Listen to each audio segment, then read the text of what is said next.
Cabin mate 24 hours study hall and work space mobile app download చేసుకుని ఇప్పుడే మీ cabin book చేసుకోండి.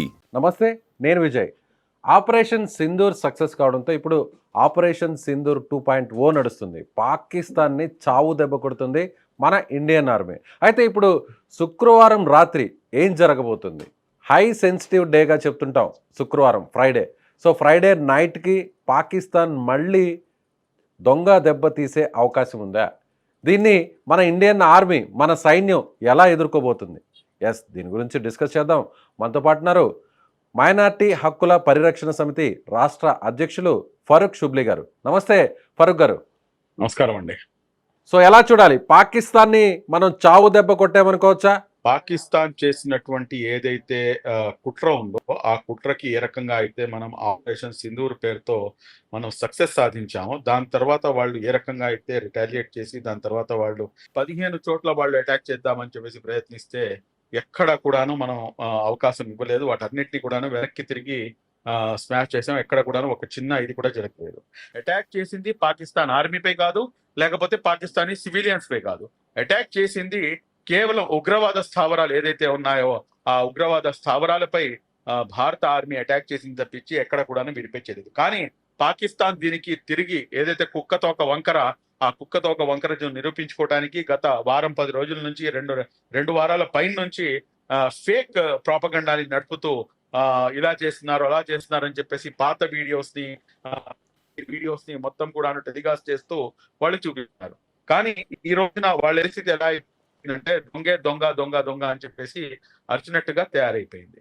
కాబట్టి ఇక్కడ చాలా స్పష్టంగా ఇండియన్ ఆర్మీ పై చెయ్యి సాధించింది అని చెప్పేసి మనం చాలా స్పష్టంగా చెప్పవచ్చు. ఓకే, ఈ విషయాలన్నీ కూడా అందరికి తెలుసు, మనకు తెలుసు. కానీ ప్రత్యేకంగా ఫరూక్ గారు, సో ఇవాళ ఫ్రైడే, చెప్పండి. ఫ్రైడే అనేది చాలా కీలకమైనటువంటి డే, సెన్సిటివ్ డేగా చెప్తారు. కాశ్మీర్లో కూడా ఫ్రైడే రోజునే అనేక అల్లర్లు జరిగాయి. అయితే ఇప్పుడు పాకిస్తాన్ ఈ ఫ్రైడేని ఒక అవకాశంగా తీసుకొని మళ్ళీ దొంగ దెబ్బ తీయడానికి ఏమన్నా ఛాన్స్ ఉంటుందా? మీరు ఇక్కడ గమనించాల్సిన అంశం ఏంటంటేనండి, పాకిస్తాన్ లో ఉన్నటువంటి ముస్లింలకి భారతదేశంలో నివసిస్తున్నటువంటి ముస్లింలకి నక్కకి నాగలోకానికి ఉన్నంత తేడా ఉంది. నేనైతే ఏమంటానంటే 55 ముస్లిం కంట్రీస్ ఉంటే కనుక ఆ 55 ముస్లిం కంట్రీస్ లో నివసిస్తున్నటువంటి ముస్లింలకి భారతదేశంలో నివసిస్తున్నటువంటి ముస్లింలకి నక్కకి నాగలోకానికి ఉన్నంత తేడా ఉంది అంటాను. ఎందుకంటే we are proud to be an Indian ముస్లిం.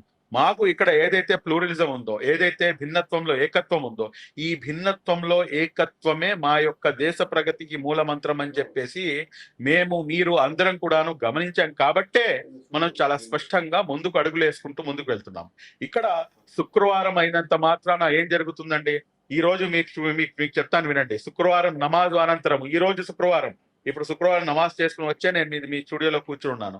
శుక్రవారం నమాజ్ అనంతరం మేము అందరం కూడాను ఈ రోజున 100 అడుగుల జాతీయ జెండాని పట్టుకొని నమాజ్ నుంచి బయటికి రాగానే 100 అడుగుల జాతీయ జెండాని ప్రదర్శిస్తూ మా యొక్క త్రివర్ణ దళాలు ఏదైతే ఉన్నాయో వారికి సంఘీభావం ప్రకటిస్తూ మేము మీతో పాటు ఉన్నాము అని చెప్పేసి ఒక స్పష్టమైనటువంటి ఇండికేషన్ ఇస్తూ ఈ రోజున మేమందరం కూడాను బయటకు వచ్చి వారికి సంఘీభావం ప్రకటించడం జరిగింది. ఇది భారతదేశంలో నివసిస్తున్నటువంటి ముస్లింలకి వేరే దేశాల్లో ఉన్నటువంటి ముస్లింలకు ఉన్నటువంటి తేడా అండి.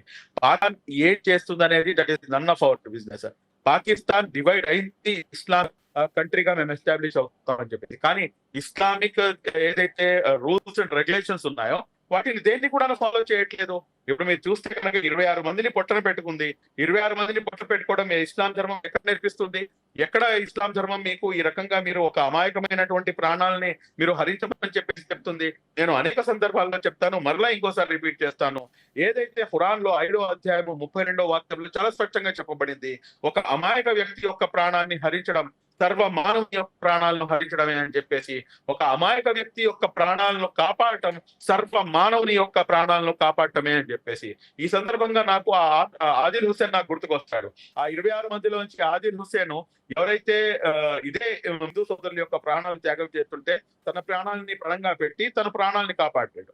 మరి ఇతను ఈ ఆదిల్ హుసేన్ మన భారతదేశానికి చెందినటువంటి ఈ ముస్లిం యువకుడికి, ఆ ముష్కరులకి, ఆ పాకిస్తానీ వెధవలకి ఉన్న తేడా ఏంటంటే మళ్ళీ వాళ్ళు కూడా ముస్లింలే, వీళ్ళు కూడా ముస్లింలే కదా. కాబట్టి ఇక్కడ అంశం ఏంటంటే, నిజంగా పాకిస్తాన్ ఇస్లామిక్ కంట్రీ ఉంటే కనుక మీరు ఇస్లామిక్ ఏదైతే లాస్ ఉన్నాయో, ఇస్లామిక్ రూల్స్ అండ్ రెగ్యులేషన్స్ ఏదైతే ఉన్నాయో వాటిని ఫాలో కావాలి. అంతేగాని మీకు ఇష్టం వచ్చినట్టుగా, మీకు ఇష్టానుసారంగా, మీకు చేస్తున్నటువంటి తప్పులను కప్పిపుచ్చుకోవటానికి మతాన్ని వాడుకొని, ఆ మతం వాడుకోవడం వల్ల ఏంటంటే ప్రపంచంలో ఉన్నటువంటి అన్ని ముస్లింలందరినీ కూడాను ఒకే దృష్టితో చూస్తే అది ఏమాత్రం కూడాను సమంజసం కాదని చెప్తారు. రైట్.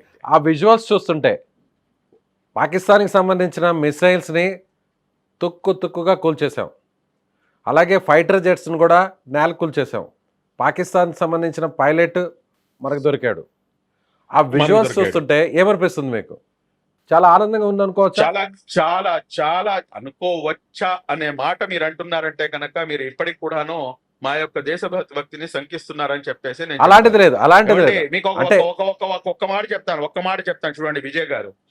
నాకు ఎవరైనా కానీ అన్యాయం చేసిన తర్వాత వారిపై ప్రతీకారం తీర్చుకుంటే ఒక సగటు మనిషికి ఎంత ఆనందంగా ఉంటుందో ఈ దేశంలో నివసిస్తున్నటువంటి 140 కోట్ల మందికి అంత ఆనందంగా ఉంది. ఎందుకంటే వాళ్ళు చనిపోయిన 26 మంది మీకు బంధువులు కాదు, నాకు బంధువులు కాదు, కానీ మాకందరికి కూడాను ఆత్మ బంధువులు. యాజ్ ఏ ఇండియన్స్ గా మాకందరికి కూడాను బాధ కలిగింది.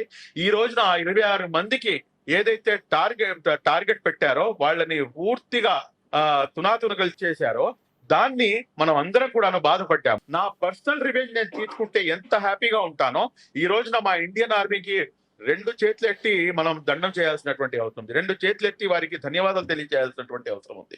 రాత్రి ఇంత జరుగుతుంటే మేమందరం కూడాను ఇళ్లలో సుఖంగా పడుకోగలిగాము. That is because of our Indian army. వాడు అక్కడ లేకపోతే కనుక మేము పడుకుంటామా? కాబట్టి ఇండియన్ ఆర్మీ ఏదైతే సేవలు అందిస్తుందో వారికి అందరికి కూడా కృతజ్ఞతలు తెలియజేయాల్సినటువంటి అవసరం ఎంతైనా ఉంది. సో పాకిస్తాన్కి అయితే చుక్కలు కనిపించాయి అనుకోవచ్చా? నిన్నంతా కాళ్ళ రాత్రి అనుకోవచ్చా? సార్ మీకు ఒక చిన్న మాట చెప్తానండి. ఇక్కడ మీరు ఒక చిన్న అంశాన్ని మీరు గమనించాల్సింది ఏంటంటే సేమ్ డొమైన్ లో సేమ్ ఇంటెన్సిటీతో విత్ సేమ్ డిఫెన్సివ్ మెథడ్ ని మన ఇండియన్ గవర్నమెంట్ అనేది ఇంప్లిమెంట్ చేసింది.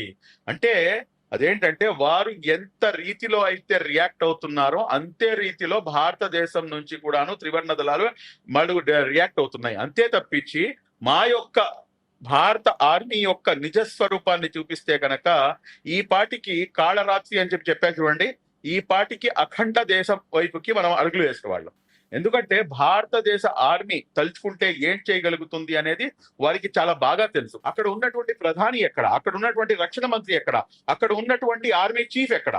కానీ వేరే మన దేశంలో ఇప్పుడు 5:30 అయితే కనుక మన త్రివర్ణ దళాలు ముందుకు వచ్చి మేము ఇది చేశామని చెప్పేసి మీడియా బ్రీఫింగ్ ఇవ్వబోతున్నారు. మా రక్షణ మంత్రి గారు ఇందాక మధ్యాహ్నం మొత్తం కూడా బ్రీఫింగ్ ఇచ్చారు. మొత్తం irrespective of the every political party who ever it may be అందరూ కలిసి ఒక ప్లాట్ఫామ్ పై వచ్చారు. యునైటెడ్ గా ఇండియా ఉంటే కనుక డివైడెడ్ గా పాకిస్తాన్ ఉంది అన్న సంగతి మీరు గమనించాలి. యునైటెడ్ గా ఇండియా ఉంటే డివైడెడ్ గా పాకిస్తాన్ ఉంది. డివైడెడ్ గా ఏ రకంగా ఉంది అంటే కనుక మీరు గమనిస్తే అటు నుంచి బెలూచిస్తాన్ ఫుల్ గా వాయిచి వదిలేస్తుంది. ఇదే పనిలో పని అని చెప్పేసి మనకి ప్రత్యేక దేశం కావాలి అని చెప్పేసి వాళ్ళు పోరాటం చేస్తున్నారు. వాళ్ళు వెనకాల నుంచి వాళ్ళు వాయిట్ చేస్తుంటే ఇంకో వైపు నుంచి నిన్న రాత్రి పాకిస్తాన్ మాజీ ప్రధాని అయినటువంటి ఇమ్రాన్ ఖాన్ గారి పార్టీకి సంబంధించినటువంటి ఎవరైతే ఆయన యొక్క పార్టీ వాళ్ళు ఉన్నారో వాళ్ళందరూ కలిసి కూడాను రోడ్డు మీదకి వచ్చి వాళ్ళు నినాదాలు చేయడం మొదలు పెట్టారు. ఏమని నినాదాలు చేస్తున్నారు వాళ్ళు? ఇమ్రాన్ ఖాన్ ఉంటే కనుక ఈ రకంగా జరిగేది కాదు అని చెప్పేసి వాళ్ళు చెప్పడం కాదు, ఇమ్రాన్ ఖాన్ స్వయాన సోదరిమణి చెప్తున్నటువంటి మాటలు కూడా ఏంటంటే డైరెక్ట్ గా మోడీకి మన ప్రధానమంత్రి గారికి ట్యాగ్ చేసి ట్విట్టర్ లో ఒక పోస్ట్ పడుతుంది. ఇదేనా మీరు చేసేది, ఇదేనా మీ యొక్క సామర్థ్యము, ఈ పరిస్థితిలో కనుక ఇమ్రాన్ ఖాన్ ఉంటే కనుక పరిస్థితులు వేరే రకంగా ఉంటాయి అని చెప్పేసి. ఇదంతా ఒక ఎత్తు అయితే కనుక వారి యొక్క ఆర్థిక పరిస్థితి అత్యంత దయనీయంగా ఉంది అన్న సంగతి కూడా మనం గమనించాలి. కాబట్టి అక్కడ కోఆర్డినేషన్ అనేది లేదు. కంప్లీట్ గా డివైడెడ్ పాకిస్తాన్ ఉంటే కనుక యునైటెడ్ ఇండియా ఉంది అన్న సంగతి మీరు గమనించాలి. Right sir, thank you. So ఇది మైనార్టీ పరిరక్షణ సమితికి సంబంధించిన రాష్ట్ర అధ్యక్షుడు ఫరూక్ షుబ్లీ గారు చెప్తున్నట్టుగా ప్రతి ముస్లిం కూడా, ఇండియాలో ఉన్న ప్రతి ముస్లిం పాకిస్తాన్ మీద జరుగుతున్నటువంటి ప్రతీకార చర్యపై అందరూ కూడా అభినందనలు తెలియజేస్తున్నారు. అందరూ కూడా ఇండియన్ ఆర్మీని పొగుడుతున్నారు, ప్రశంసలు కురిపిస్తున్నారు. సో ఇదే విధంగా పాకిస్తాన్ మీద వరుస అటాకులు చేసి మొత్తం పాకిస్తాన్ను కూడా మన భూభాగంలో కలుపుకోవడం పెద్ద విషయం కాదు, అఖండ భారత్గా మారడం అతి పెద్ద విషయం కాదని మన ఇండియన్ ఆర్మీకి అని చెప్తున్నారు. సుమన్ టీవీలో మీ పర్సనల్ అండ్ బిజినెస్ ప్రమోషన్స్ కోసం కింది నెంబర్కి కాంటాక్ట్ చేయండి.